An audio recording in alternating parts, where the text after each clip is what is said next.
볼 텐데요.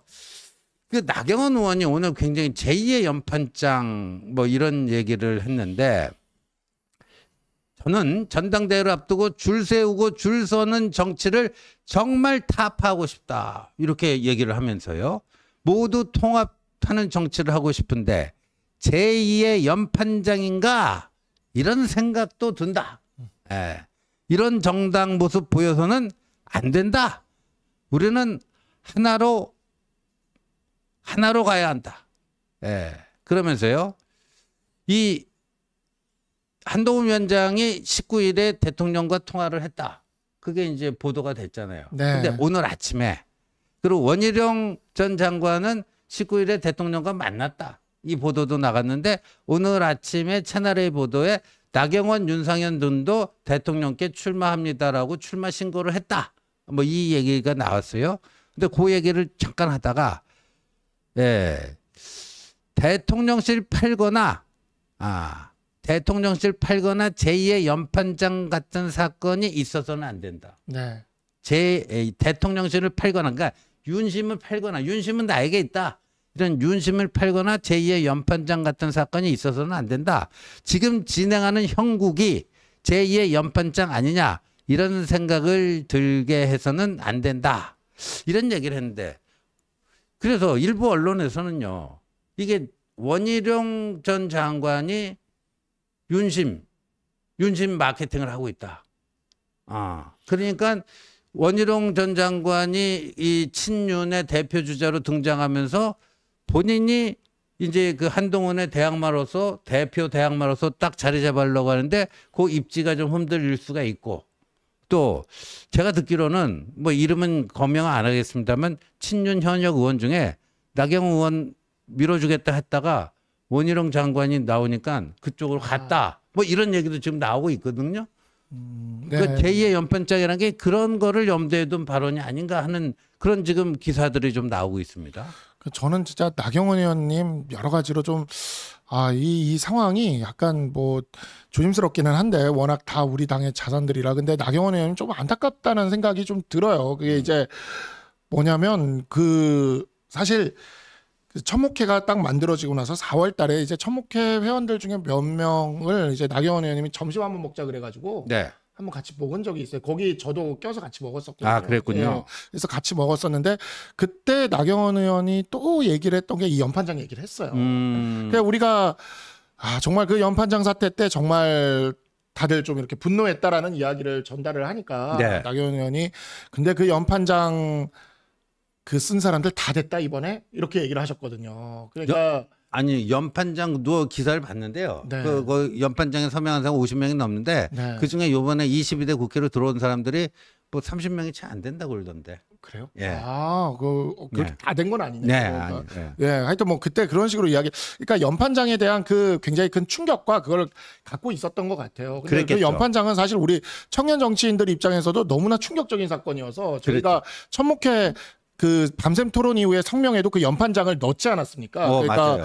그러니까 정말 연판장은 정말 충격 그 자체였거든요. 그래서 어찌 보면 당의 개혁에 대한 열망을 나경원 의원이 모을 수가 있었어요. 나경원 의원이. 네. 나경원 의원이 그 공간을 모았다면 솔직히 한동훈 위원장이 나올 공간이 없었을 거라고 저는 생각합니다.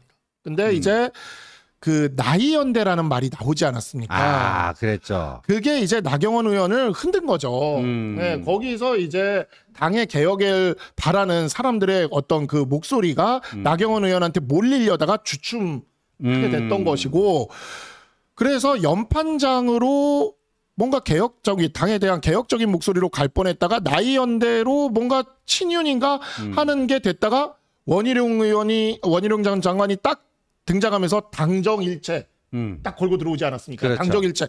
이러니까 이제 원희룡 전 장관의 당정일체가 그냥 딱 색깔이 선명해지니까 네. 이제 나경원 의원이 설 자리가 지금 없어지는 상황이 오게 되는 거죠. 그러니까 이제 그 한동훈 전 위원장은 뭐 며칠 전에 대통령과 통화를 해서 그 뭐 열심히 보수 정당 재건해서 이기는 당으로 만들겠다. 그러니까 뭐 격려를 했다. 뭐 이런 건데 그래도 이제 대통령과는 뭔가 아직까지도 좀 서먹서먹하고 불편한 관계 뭐 이런 느낌이 있는데 이제 원희룡 장관이 당정 일체 아예 한 몸이 되자. 한마음 한뜻 일체 한 몸이 되자 이렇게 세게 그건 내가 저기 확실한 친윤이다. 친윤을 너무 찐윤이다. 거의 그런 거 아닙니까? 네. 그러다 보니까 나경원 의원은 스탠스가 애매해진 거예요. 한동훈과 원희룡 사이에 그럼 나는 뭐지? 약간 애매해지고 그 자신의 영역을 그 원희룡 후보에게 좀 침범당한 느낌? 이런 느낌. 그리고 연판장 사태에 대한 트라우마가 있잖아요, 이분은. 그래서 제2의 연판장 같은 사태가 일어나서 안 된다. 이런 발언이 나온 게 아닌가 이런 해석이 됩니다만. 그러니까 배신감을 2배로 느끼는 게 아닌가. 왜냐하면 그때도 이제 나경원 의원이 나온다고 했을 때 김기현 후보 쪽으로 이렇게 하면서 갑자기 나경원 의원이 이렇게 단일화를 해주면서 접어야 되는 상황이 왔잖아요. 그렇죠. 연판장 이후에. 근데 지금 똑같아요. 나경원 의원이 나오고 그다음에 원희룡 전 장관이 나오면서 그러니까 이제 그 생각이 나겠죠. 그 생각이 날 거고 그래서 오늘 갑자기 대구 경북으로 가서 네. 예, 반 한동훈의 선봉장이시죠. 우리 홍준표 시장님. 예, 저는 홍준표 시장님 차라리 그냥 나오시면 어떨까 싶은데. 안 나오세요. 그렇게 네. 제가 뭐 경상도 상남자인 줄 알았더니 알고 보니까 쫄보더라. 이런 좀 홍준표 시장님에겐 견디기 힘든 그런 적이었는데 아예 응대를 안 하시더라고요. 그러니까 조정훈 의원이 총선 백서 가지고 굉장히 그 난리가 났을 때 조정훈 의원이 만나러 갔던 게 홍준표 시장을 만나러 갔거든요. 그때 그래서요. 그때 조정훈 의원이 홍준표 시장 만나고 와서 다른 자리에 가서 홍 시장이 조정훈 너 나가면 내가 세게 밀어줄 테니까 나가서 한동훈하고 한번 잘 붙어봐라. 그렇게 격려를 많이 하더라. 그런 얘기를 했다라는 얘기가 있습니다.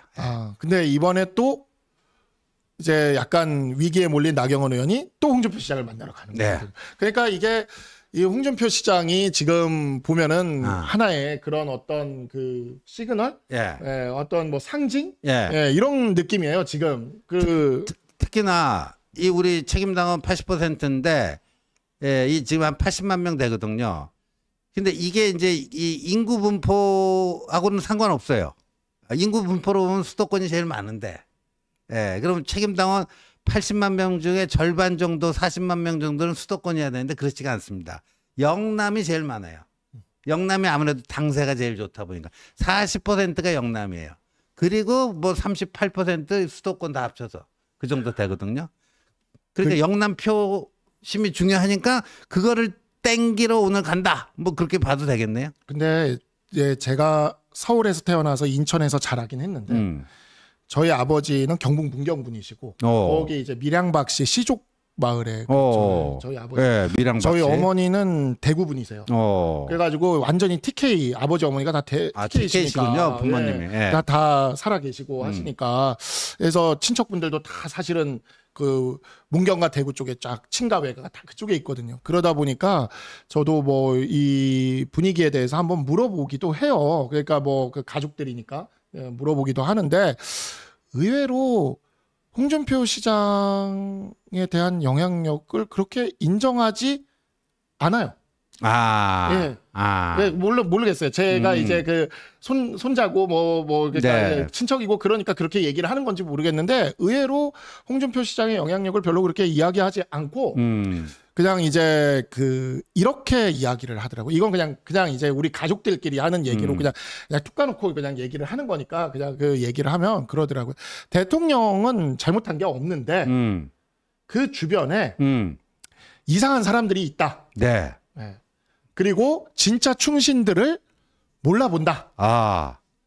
이렇게 그러니까 저는 이제 친척들이 다 그쪽에 계시니까 여쭤보면 그렇게 이야기를 해요.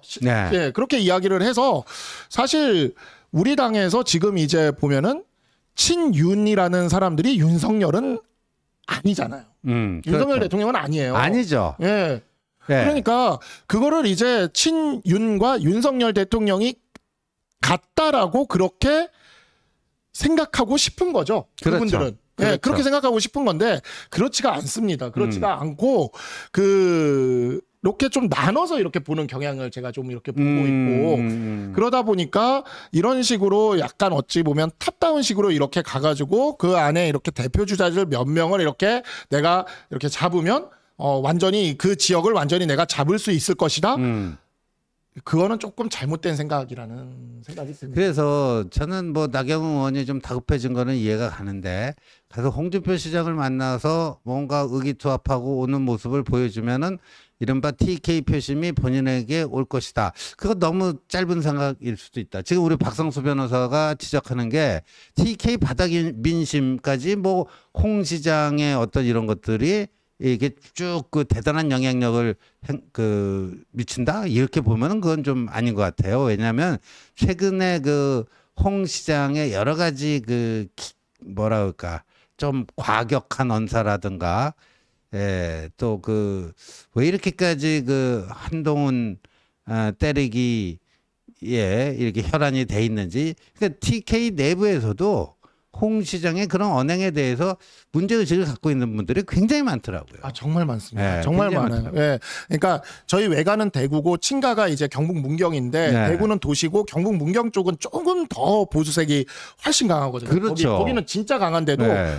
거기도 홍 시장이 왜 저래라는 그게 네. 있습니다. 있어서 그래서 사실 그런 부분에 있어서 되게 저는 마치 홍 시장한테 뭔가 이 보수의 적통에게 간택을 받으러 간다라는 느낌으로 이렇게 좀 가는 느낌인데 그게 꼭 그렇지만은 않다라는 거를 적어도 제 친척분들한테서는 좀 그런 느낌을 지금 받고 있습니다. 제가. 네. 그렇군요. 그래서 오늘 그러니까 그 TK 행위 얻는 것도 있겠지만 또 한편으로는 뭐 마이너스 측면도 조금 있을 수 있다. 뭐 하여간 그런데 그러니까 뭐 나경원 의원은 오늘 이제 23일 1시 제일 먼저 이제 기조회견을 하기로 하면서 이제 4파전 이 구도는 이제 완성이 된 것 같습니다. 그다음에 유승민 의원이 이제 불출마 선언을 했고 그래서 이제 이 등장할 선수들은 오늘로 다 이제 정리가 된 게 아닌가 이렇게 보여지는데 아까도 말씀드렸듯이